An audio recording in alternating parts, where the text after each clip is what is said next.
ẹ̀yin lólùfẹ́ mi lórí ọ̀rọ̀ Alhaji Hamzat Oríyọmí àti Queen Naomi òun náà ni mo mà tún ti fẹ́ sọ̀rọ̀ lé lórí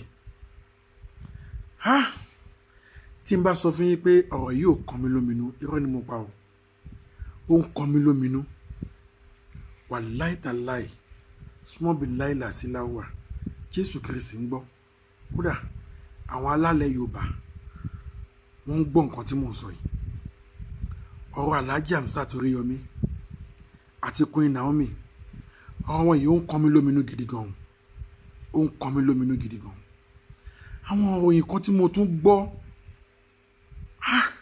ó wá ń jẹ́ kí ọ̀rọ̀ bàbá wa Akéwùgbà Gold ó wá ń jẹ́ kí ọ̀rọ̀ wọn yẹn kó máa wá tọ́ọ̀ṣì mi lọ́kàn gan pé ó dàbẹ̀ ni pé bàbá yìí ti rí nǹkan wọn ò fẹ́ fi gbogbo ẹnu sọ̀rọ̀ ni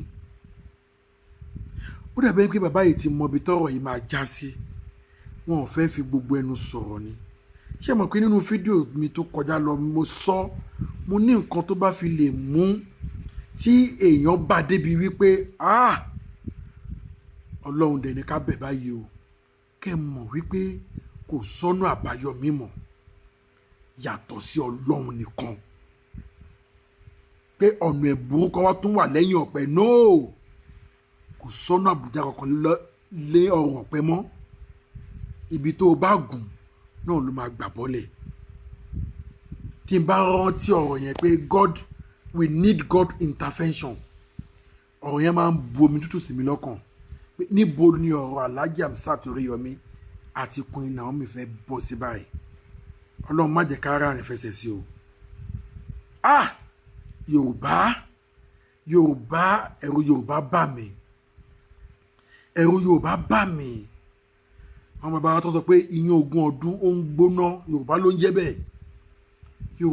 jẹ́ bẹ́ẹ̀ pé iyán ogún ọdún ó ń gbóná fẹlifẹli báwo ni iyán téèyàn ti gún fún ogún ọdún tó tún sì máa gbóná òwe ni ọ̀rọ̀ ló ń jẹ́ bẹ́ẹ̀ kò ń ṣe iyán gangan ni wọ́n rí fásitì sí ohun tó ti ṣe sẹ́yìn lógún ọdún ó ń dúró díẹ̀ lọ́dún yìí ọ̀rọ̀ Alhaji Hamzat Oríyọmí ṣé mọ̀ pé mò ń sọ mo léjò kan mo ló ní ọwọ́ kan nú ejò lọ́wọ́ nú kò ń ṣe ìṣẹ̀lẹ̀ tó ṣẹlẹ̀ ní Ìbàdàn òun ni wọ́n torí ẹ̀ mú Alhaji Hamzat Oríyọmí sábàbí lásán ni nǹkan tó ṣẹlẹ̀ yẹn bí ìgbà tábà sọ wípé opportunity pé àfẹ́ dí pẹ̀lẹ́yàn wọ́n ti wá ń wáyàn ṣẹ́rí wọ́n ní nǹkan tí wọ́n mú Alhaji Hamzat Oríyọmí fún yìí wọ́n lọ́rọ̀ yẹn ti wà lẹ́tipẹ́ wọ́n nígbà ayé Ajúmọ̀bí gọ́fìnà Ọ̀yọ́ state kó tó kan Ṣèyí Mákindé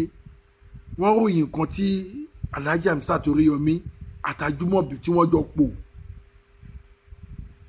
ẹ dẹ̀ mọ̀ pé Alhaji Hamzat Oríyọmí ó dàbẹ̀ pé ẹ̀dá tọ́lọ́run dá wọn ẹ̀dá tó yẹ pé nǹkan tí ń bá rí ni máa sọ nǹkan tí ń bá mọ̀ òun ni máa sọ kódà bí tí mo gbé gbọ́ information yẹn dé wọ́n tún ṣe désàlẹ̀ kan débi pé nígbà tó kọ́kọ́ máa bẹ̀rẹ̀ rédíò kínní láti rédíò pírísẹ́ńtà wọ́n ní BBC Ìbàdàn ó dàbí pé òun náà ti kọ́kọ́ bẹ̀rẹ̀ ọ̀tẹ̀ yìí náà ló jẹ́ kán lé wọn kó ń bẹ̀ pé ṣé wọ́n nìkan ló mọ òótọ́ ọ̀rọ̀ sọ ni wọ́n náà tún lọ sí rédíò Ìbàdàn ọ̀tẹ̀ yìí náà tún dìtẹ̀ wọ́n bẹ̀ náà pé àníṣe gbogbo ohun tójú bá rí kọ́ lẹ́nu ń sọ wọ́n náà tẹ̀lé kọ́kọ́ fìgbà kan sọ wípé àwọn ò tiẹ̀ ní sòótọ́ ọ̀rọ̀ yẹn mọ́ wọ́n ní àǹtí tí rédíò kan tó wá jáde ní ilẹ̀ Haúsá tó yẹ pé àwọn yẹn náà kò sí nǹkan tí wọn kì í sọ àti tó dá àti tí ò dá ni wọ́n sọ nípa ṣé báwọn kan ló ń sọ òótọ́ yìí báwọn kan ló ń sọ nǹkan tí wọ́n rí yìí wọ́n ìtẹ̀yẹ wá ní kí òun máa sọ nǹkan tí òun bá rí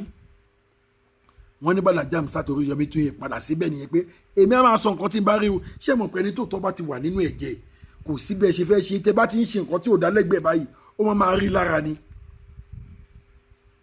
wọ́n ní bóun àtàjúmọ̀bí ṣe kò sí ńgbà yẹn nìyẹn wọ́n ní kò sí nǹkan tó ń fojú ara wọn rí tán wọ́n ló tẹ̀tún débi pé ó dàbí pé wọ́n lájúmọ̀bí tì wọ́n mọ́lé ńgbà yẹn gan kó tó rìlíìsì wọ́n lọ́rọ̀ yẹn ti wà ńlẹ̀ ti pẹ́ ẹ tún wá wo gbogbo àwọn àṣírí tí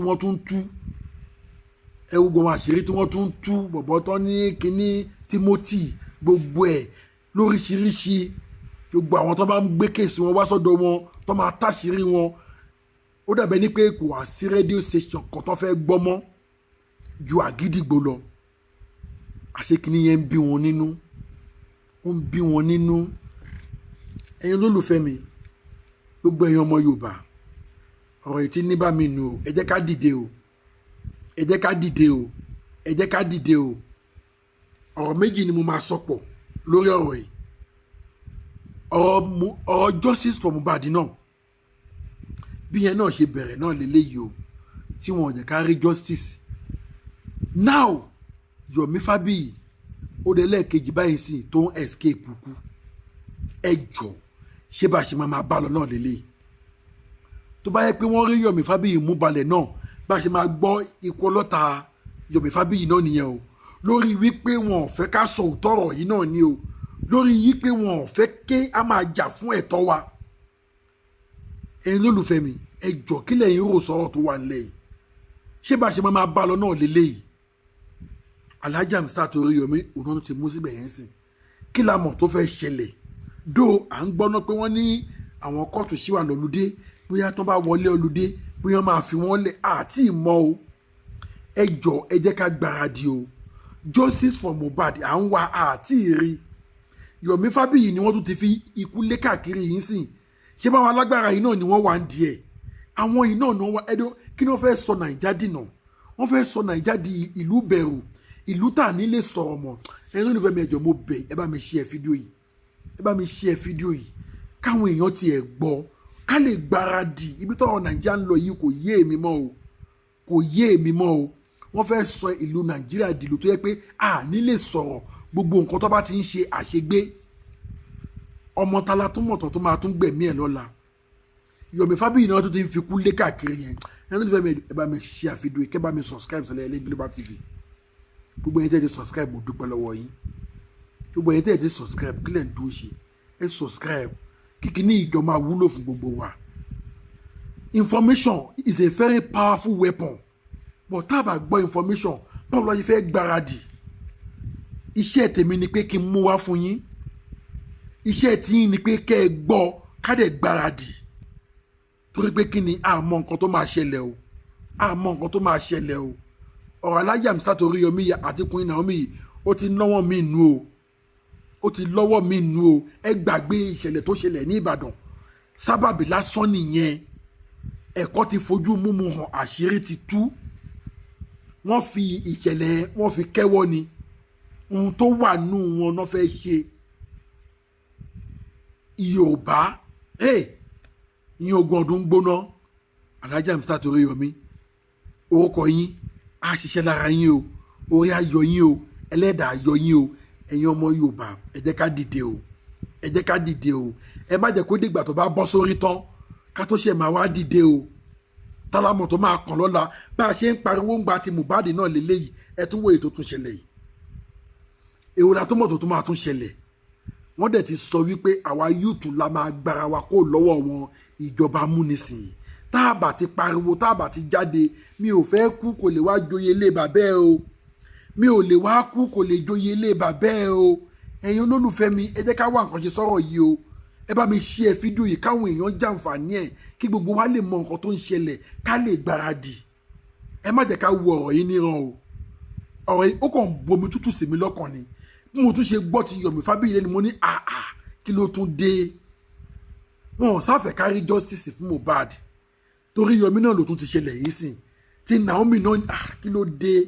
Ẹ̀yin olólùfẹ́ mi ẹ jọ̀ọ́ ẹ jẹ́ kí fídíò yìí circulate. Ẹ jẹ́ kó circulate káwọn ọmọ Nàìjíríà kan lè gbọ́ ká lè mọ the next thing to do. Àbí ṣé bá ṣe máa bá lọ náà lélẹ́yìí.